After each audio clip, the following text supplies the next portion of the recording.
Il y a pas mal de choses quand même qui ont été discutées ici. D'une part, les succès. Oui, on sait qu'il y a quand même des données depuis les publications là, de 2017. On sait que ça fonctionne, la thérapie génique.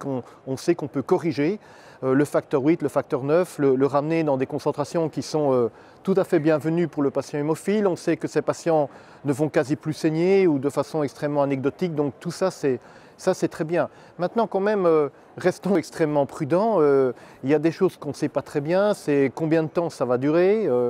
On voit aussi qu'il y a pas mal de variabilité, surtout pour l'hémophilie A. Les taux de facteurs qu'on obtient, au début, ils sont très variables. Et puis pour l'hémophilie A aussi, on a quand même l'impression que ça se tarit un peu avec le temps. Donc ça nous inquiète. L'hémophilie B, ça, c'est quand même c'est plus enthousiasmant. Enfin, on est plus rassuré quand on voit que ça se maintient dans le temps.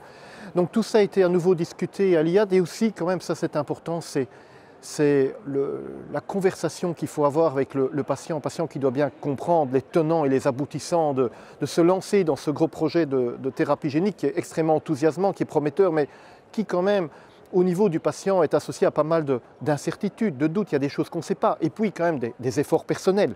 C'est pas rien de rentrer dans ce genre de protocole. Et puis une certaine, ou même une abstinence quasi complète d'alcool, des choses comme ça. Donc c'est quand même pas mal. Et puis bon, l'incertitude, elle avait déjà été effleurée à l'ASH, elle revient ici à nouveau, c'est ce risque éventuel d'intégration. Il y a des données quand même animales qui laissent éventuellement suspecter quand même que cet ADN qu'on croyait rester totalement épisomal pourrait s'intégrer. On n'a pas vu, on ne voit pas de catastrophe, on ne voit pas de tumeur, mais quand même, il s'intègre dans des régions qui nous inquiètent un peu. Donc les données sont rassurantes et ça, les patients, la communauté doivent le savoir. Il n'y a eu aucun cas de tumeur, de décès lié à la thérapie génique, mais il y a quand même un petit doute qui persiste. Et puis, ce vecteur qu'on infuse, combien de temps il reste dans le corps, cet ADN, combien de temps il circule. Donc oui, tout ça c'est bien.